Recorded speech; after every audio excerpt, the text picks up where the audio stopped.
Welcome, everyone, to the final points live stream of the year. My name's Dolan. That's Tom Brolley. For those It's the final one. We're not doing one for the Super Bowl or for the conference championships. Well, Ben put the final points on the thing. Like, hey, we could. I mean, I feel like we do. Well, we can do whatever. We can do a podcast, whatever we want to, whatever form we want to do it in. Well, we'll figure something out. You have a big announcement for the podcast, there, Joe. What's that? You have a big announcement for the podcast. Oh yeah, right? so Brian Drake and I, we've been talking about doing a show for years, and we're finally going to do it. Like, he and I, you might know Drake. He hosts the PFF show on Sirius XM following the Game Day show. Friend of the program. He's been my bourbon hookup. He's an ACI alumni, and he's really good at. And he and I are just like, he's like. Just what we need, another podcast of two mediocre white dudes. But no, Drake and I, we're going to do that. I think that's going to be like my big focus for like the coming year is like multimedia and like, expanding my voice in that regard. So, yeah, T-Bro. I can pop on every once in a while. That's the plan. I mean, good. I mean, whenever you want me, if you want a weekly segment or during the season or even off season, 15 minutes betting talk. There's always plenty of betting to talk about during the Especially we're gonna do probably like when season wins come out, all that stuff, and then we'll discuss all that, and then you talk to people in the around one of the areas that Fantasy Points, like we haven't expanding our reach, to talk to people who might not have the voice and get them on the podcast, and I think Drake's really gonna help with that. It's gonna be fun with him anyway. For those of you who might be watching on YouTube, this is something Tom and I do every Sunday morning during the season, except when all the games fall on Saturday. And you and I kind of talk actives. We go through, the news of the games, start, sit questions. Obviously, we're not getting very many of those during the season for our subscribers at Fantasy Points. We get, Tom, constant questions. We answer questions for 50 minutes. That's what we do. You and I know. We're probably just going to talk game by game, talk the betting, talk the little DFS, little prop. The one and done. Well, we can hit on that as well. You do a weekly article for the one and done during the postseason, and we have a competition that we do. We got 42 people in it this year, so that's always a lot of fun to follow your team during the postseason. So yeah, FFPC, we have other questions, other competitions there. How'd your lineup do last week in the FFPC? It's like cashing right now. It's like mine was pretty good. I was like 460 or something. Let me see where I am. It would be cashing right now. I fucking Mike Evans, that goddamn bomb at the end of the game would have been huge. He just off of his fingertips, touchdown would have been. Could have put me really high up. I ended up trying to be a little contrarian with him because I figured everybody was going Godwin. Let me see. Where is my leaderboard? I'm in the challenge. Yeah. I went Pollard for Dallas. Obviously, that was like the third wheel behind CD and Dalton Schultz. I can't believe how many tight ends went off last week. Oh yeah, I just so my the tight ends I use. I obviously my two big players left are Hurts and Kelsey. So I guess my you went Hurts? Yeah, I guess my lineup didn't do as well as I thought it did. You didn't have Hurts go, so that's a big one for you. All the Mahomes quarterbacks come in. I'm still in the top 20% here. Okay, all right. I didn't have Hurts. We got a lot of games left here, Joe. So we'll see how it goes. I like where I'm sitting. I'm not going to win it, but I did play Miami's defense. That was a huge one. That was Chris Wex. I'm sure you read the article as you. I used them. Obviously do. So I hope you went Miami as well.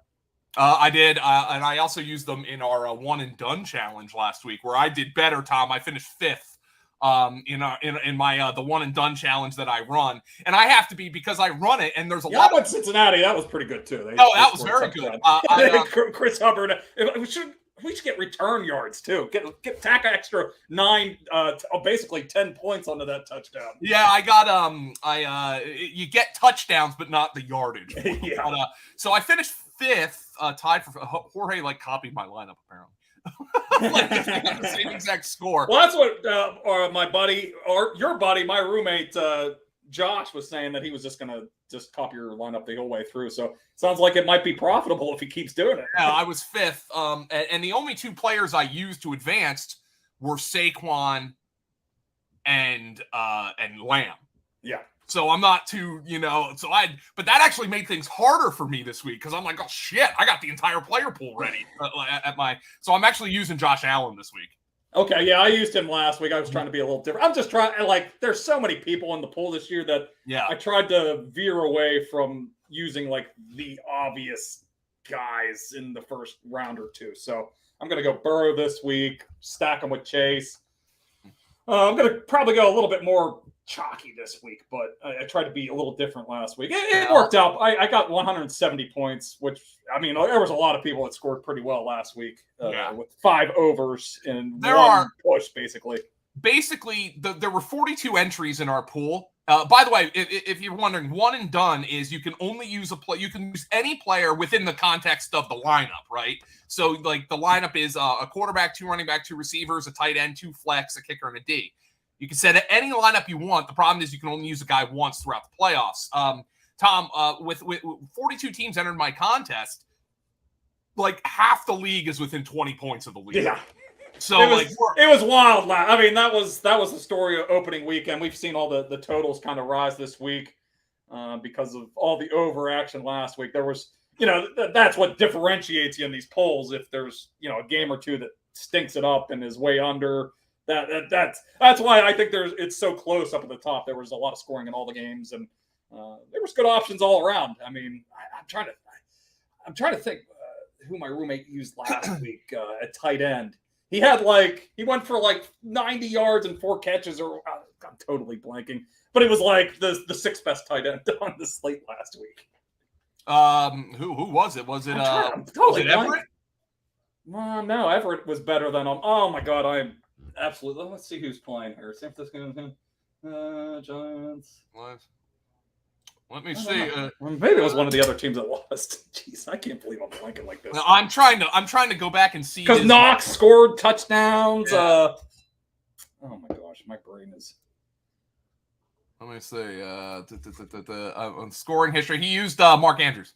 Oh, Mark Andrews. Yeah, he had a pretty good game, and he was the 6th or 7th best tight end on the slate last week. No, all right. Anyway, there we go. That was riveting radio right there. We got a comment from British Gridiron Films. It's the Giants are 6-0 against number 1 seeds in the playoffs. Any chance the streak stays alive versus Jalen Hurts, Brock Lesnar? We will get to that. Tom, do you get the Brock Lesnar reference, by the way? I don't. Never really followed wrestling. So Brock Lesnar, I watched when I was a kid. And is this like the Royal Rumble where he never wins? No. Oh. Sort of. Brock, or is Jalen Hurts Brock Lesnar? So the Undertaker, the Undertaker. Yes. All right. Well, he was 30-0 at WrestleMania, and then Brock Lesnar beat him. Okay. So he was the streak breaker. I gotcha. So that's that reference there. Anyway, I know where you're probably going to go, Joe, and you probably might be able to see it. No, it's on the other side of my whiteboard. There's, so you might not be able to see it. There's a bet that I know we're going to get to, Tom. So, I guess we're probably just going to go game by game here. But let's start, obviously, with the first game, which is the matinee. I guess you would say it was those hardcore all ages matinee shows, Tom, as Hold Steady. Hold Steady would stay. It's Kansas City and Jacksonville. So here's what I'm doing in our playoff challenge this week. I said, when there's 42 teams in this, and I'm close to the lead, but like you said, it's difficult. You got to differentiate yourself somehow. And the one thing that I think can really hurt you in this is trying to have your cake and eat it too. Right? So I'm like, you know what?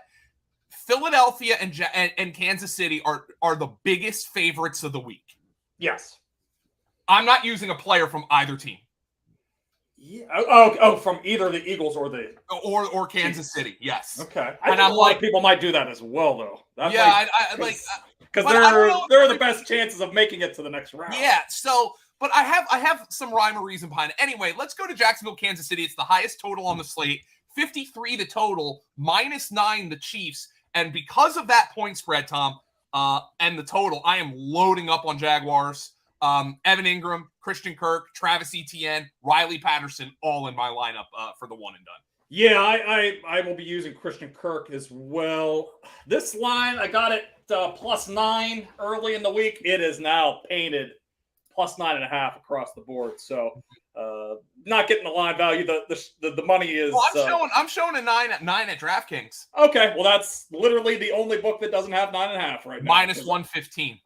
I'm seeing FanDuel, MGM, Caesars, PointsBet, any other site that you want to use is at 9.5. So that is the Andy Reid coming off a bye. Chiefs, the Jaguars lucky to survive, but I kind of like what I've seen from the Jaguars the last couple of weeks.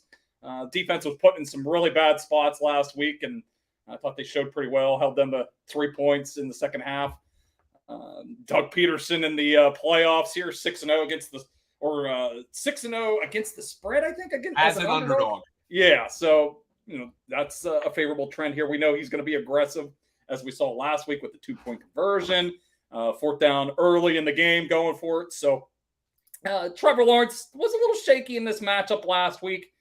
In week 10, that was a 10-point game. Then they did come out in that game and kick an onside kick. I think they recovered it actually too and jumped out to the lead, but then they fell behind. But I just like the potential for them to potentially come in the back door in this game if it's a 2-score game. And the Chiefs have been pretty shaky as anything more than a touchdown favorite here so far this season. So looking at the Jags here to stay frisky. I don't think they're necessarily live to win. I'd probably sprinkle a little bit on the money line if I was touching the Jags here. I can't see the money line is sitting at 375 if plus 385 at FanDuel. So maybe if you do a little Jags bet, put like 10% of your bet, 15% of your bet on the money line as well with the Jaguars. But prop wise, I got Christian Kirk over 62.5, going all in on him, Joe, as you are with your one and done team.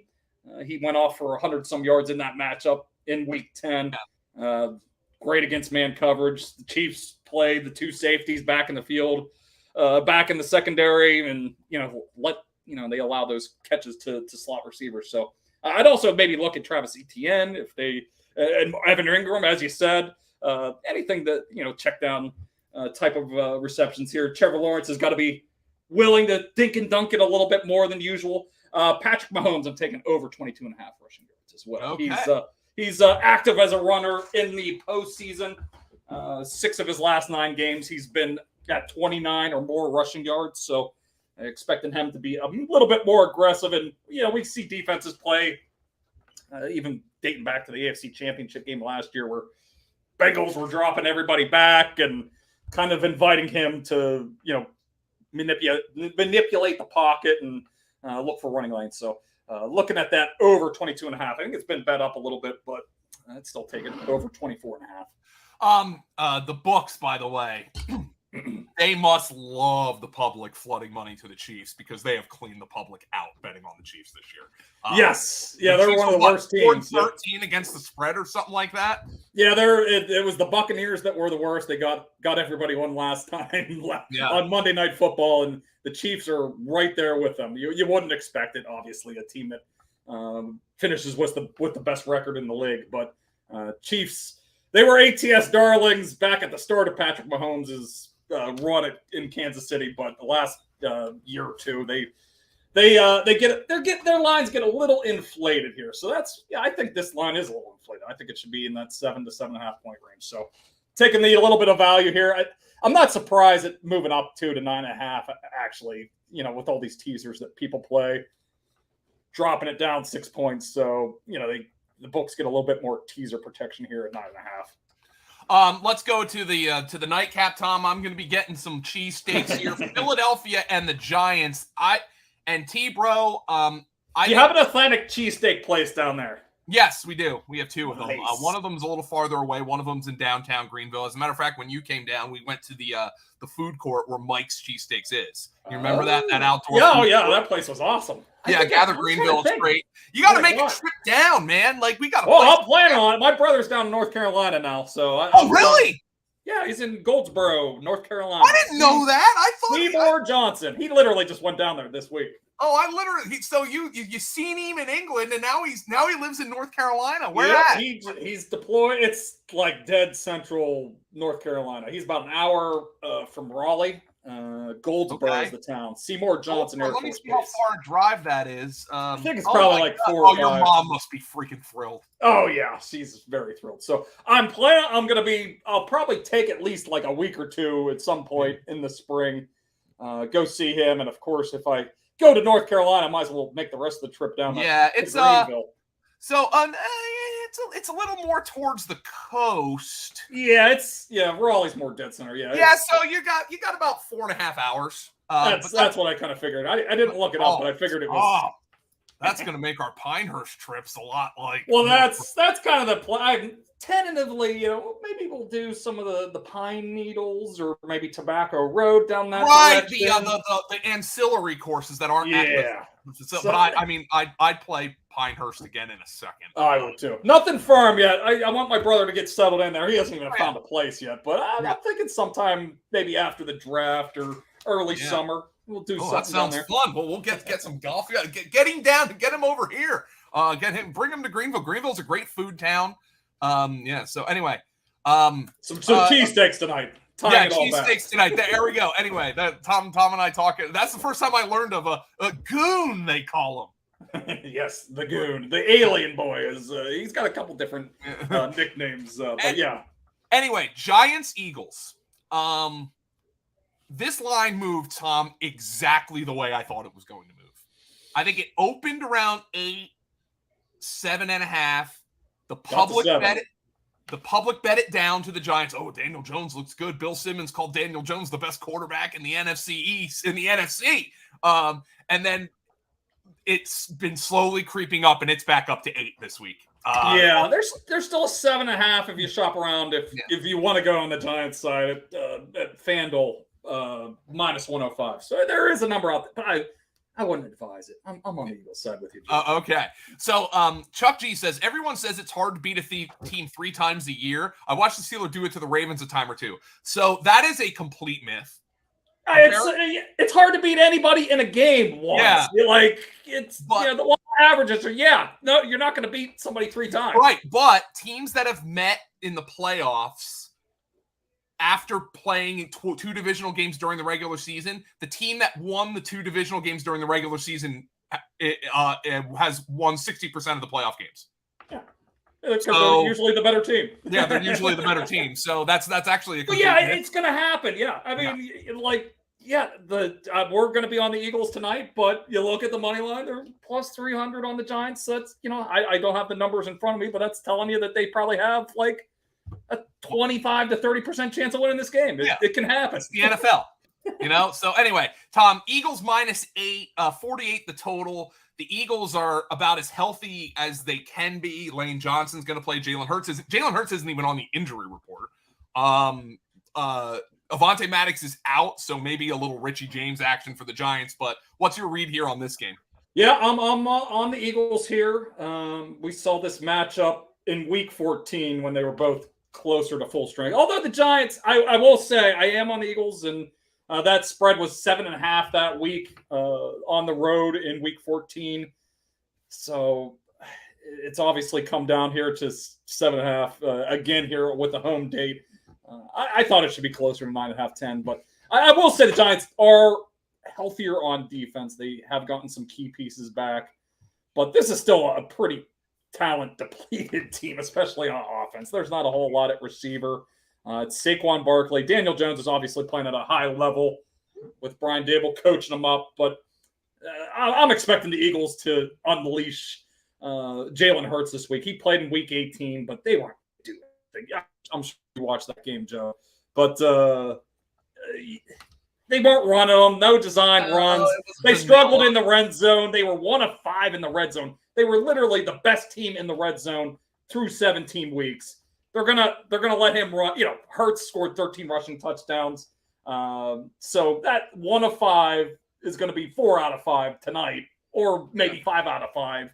So we'll see if the Giants can keep pace with them. I think the Eagles can easily get to 28 points in this game. So I'm on the Eagles side here. I mean, Tom, I remember I was talking to you earlier this week. You were disgusted with the Vikings defense last week. Yeah, I mean, I'll give Daniel Jones all the credit in the world here. He's certainly improved over the last 4 to 6 weeks, but you got to take what he's done here with a grain of salt. He played Minnesota twice since week 16. Anybody, they're literally all season playing against the Vikings. Start them. Pick that guy up off the waiver. Start him at quarterback. Start all your receivers and it was a no-brainer move. So, I think the Giants were a bit inflated early in the week, as you said. It got down to 7. I was really hoping it might open at 6.5. I know you texted up last week during the games. You were, is it going to be -6? I'm like, nah, I think it's going to be 7. But just since you said that, I'm like, maybe there's a chance it opens 6 or 6.5. I would have really loved that, but I was able to get it at 7 here. Might as well show the board. I also have Isaiah Hodgins under 45.5 receiving yards. Going to see a lot of James Bradbury and Darius Slay. They shut down perimeter receivers. As you said, we're probably focusing more on Richie James. I was hoping his receptions prop might be a little more enticing. It was 4.5. It was basically like -110 on the over on that one. So there wasn't a lot of value, but expected Hodgins to come back to earth. He's literally in every other game this season finished under 45 receiving yards outside of the games against the Vikings. So, and Dallas Goedert's the other one. We pick on the Giants and you cut tight ends. Hawkinson killed them 2 games in a row. Yeah, and Goedert played in week 18. It was against backups, but he did catch 6 balls in that game. It's a funnel. Only had 46 yards, but Goedert basically averages 13 yards a reception. So I'm not expecting that to happen again. If he gets the 4 catches, I feel pretty confident that he's going to get over 47.5 yards. It has been bet up a little bit, but I still like it. I thought the number should be low 50s into the mid 50s, 53.5, 54.5. So if it's up at 49.5, 50.5, I'd still lean towards the guard over in that scenario. Cincinnati at Buffalo. Buffalo given 5.5. You got a better number than that, Tom. 48.5 the total. You're on the Bengals in this game. Late ad this morning. Oh, so you got it. So it got to 6, which is like, if you want to get on the Bengals here, I'd wait. Just wait. It's probably going to get to 6. A lot of shops here. I'm seeing 5.5. Minus 105 at 104 at FanDuel right now. It looks like it's going to get to 6 pretty much across the board. It's already at 6 at MGM though, so I there's just too much line movement this week. I couldn't resist jumping in on the Bengals. This was a game I was probably just early in the week. It was opened at 4, and I was like, I'm good here. That's the right number. I'm not going to get involved, but once it got up across, the 6 is a key number, especially, go to overtime, the first touchdown. Oh, well, actually, now it's both teams get possession. So that's a little bit different scenario. But 6 is a key number. So 2-point line movement. That's just too much here for a Jonah Williams injury. It's too much. I can't. I couldn't sit on the sidelines any longer. Too. I mean. Oh, yeah. It's a combination of things. But they've been moving towards – you'll see it in my write-up, but he was getting the ball out of his hands at the second quickest rate all season here. They've been moving to more of a quick strike offense anyway, so I just think it's a little bit overblown. Just Jonah Williams sucks. Like, what are we talking about? Like, he's not even good. Like, I know there's a drop-off to the backups, but it's not like the discourse this week is like Jonah Williams is like this all-pro left tackle. Like, it's just not the case. So I had no intentions of getting involved in this game, but the 2-point line movement compelled me to do it.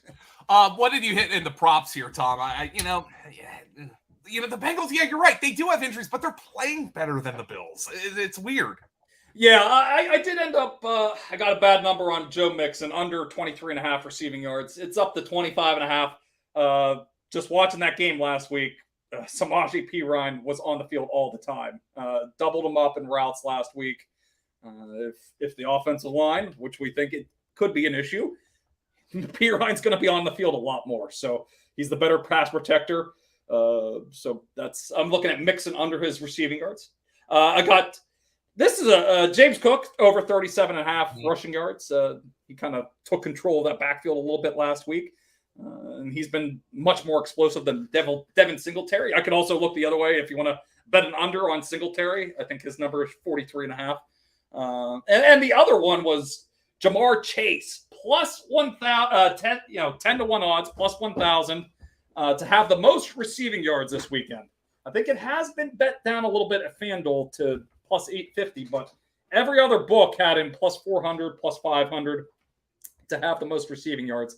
I mean, we've been watching Jamar Chase the last 2 years. He's capable of blowing up at any point, taking one to the house for 75-yard touchdown.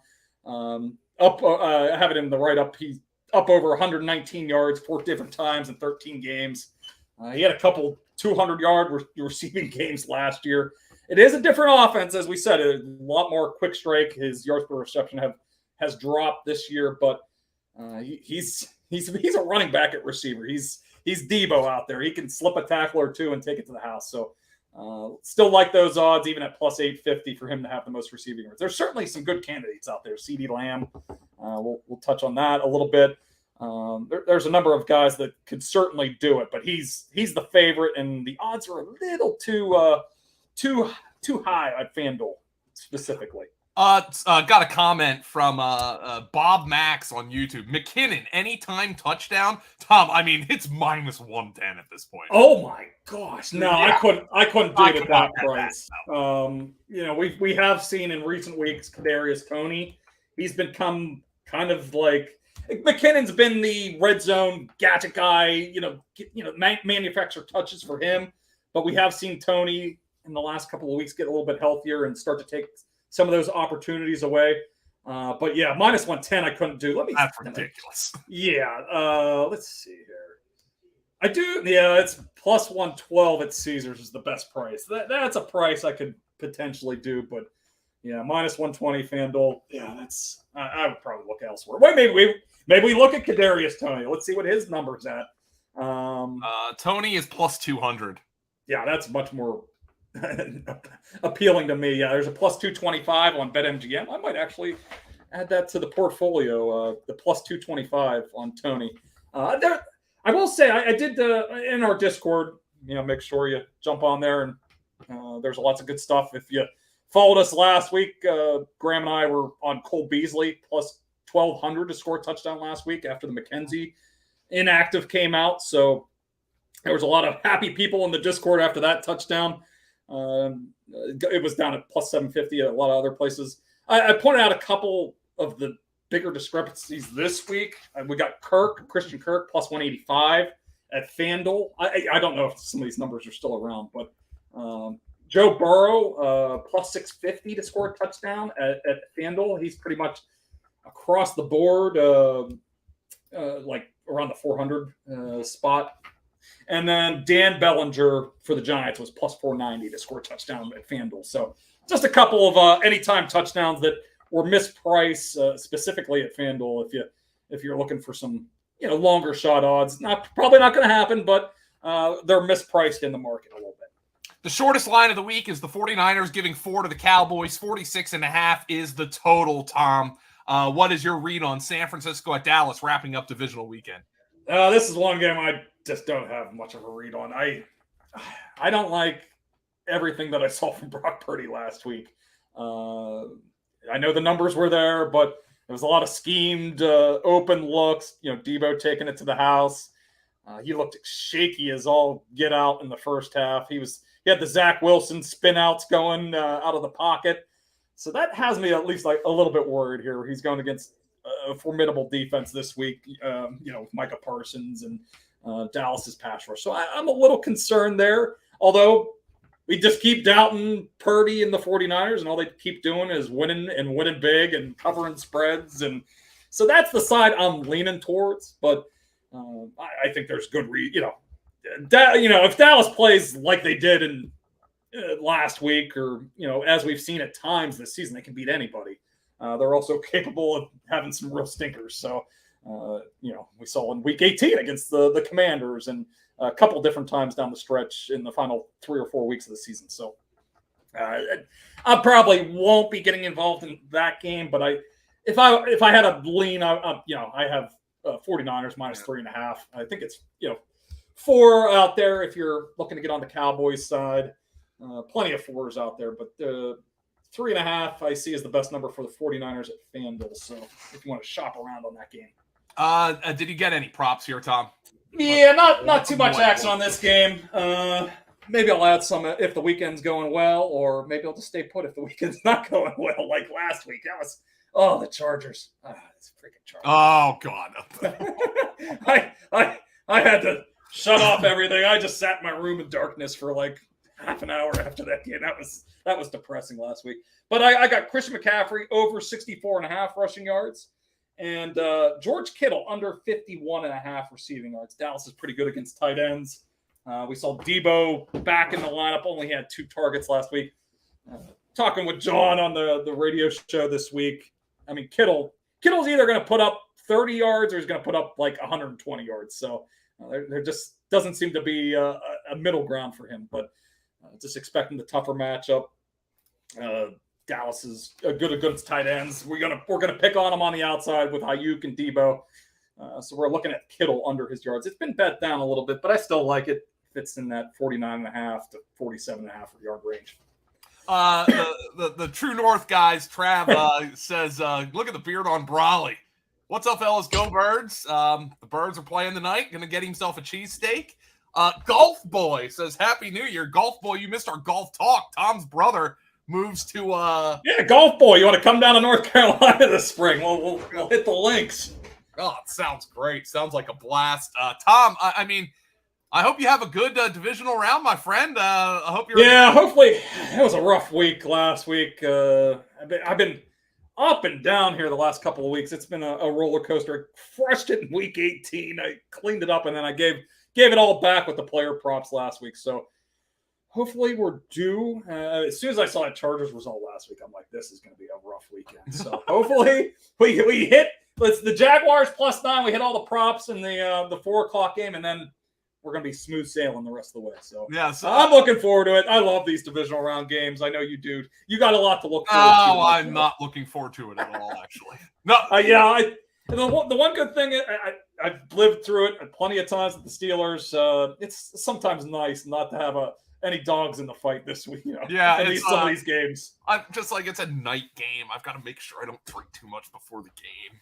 I mean, you could be my roommate rooting for the Bills here. He's freaking pissed they're not playing Saturday. He just wants the game. Yeah, I'm happy about that. I mean, although it goes the other way too. If you lose on Saturday, I don't want to watch these games. Yeah, I know, and I have to watch the games. I mean, like, there is only one Super Bowl in my life that I did not watch, and that was the Raiders-Bucs Super Bowl. That's the only one I didn't watch. I missed the first half of that game, Joe, because we had a basketball game on a Monday.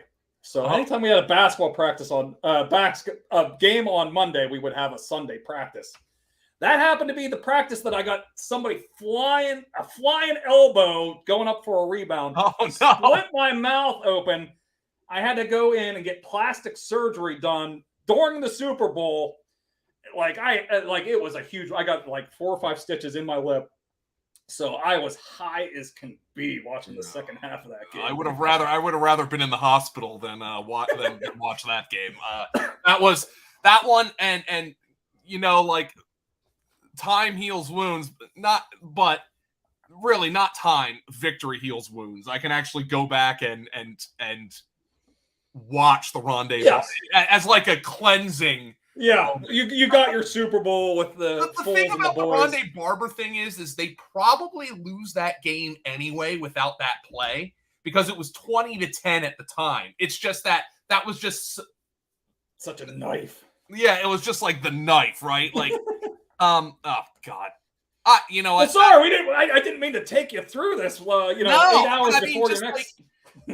Andy Reid, like, I mean, the Andy Reid stink of those teams, like, it just, I mean, just like, what will the guy's Bill Walsh for 20 weeks, and then he turns into Well, hopefully we get it tonight at 4:00. I hope we get another one of those. Oh, yeah. Games from Andy Reid's boys. I mean, McNabb was great, but he wasn't Mahomes, so you know. That's true. Mahomes can cover up a lot of that. Anyway, Andy's stink in the postseason. All right, guys. Thanks everybody. Good luck tonight, Joe. I'll be rooting for you guys. I know it's just like this tonight sucks because they're the better team. They absolutely should win, you know. But the fact that it's a divisional team, all week I've been hearing all that. He's Eli. Daniel Jones is the Eli Manning. This is the 07 team. Like, shut up. Those 07 teams were so much more talented. Yes, it's not even in the same ballpark in terms of talent. Like, get out of here. So I'm sick of hearing all that crap. Go Eagles tonight. All right. Thanks, T-Pro. For Kukanis and Brolley, I'm Joe. Thanks, everybody. Have a great divisional weekend. We'll talk to you soon.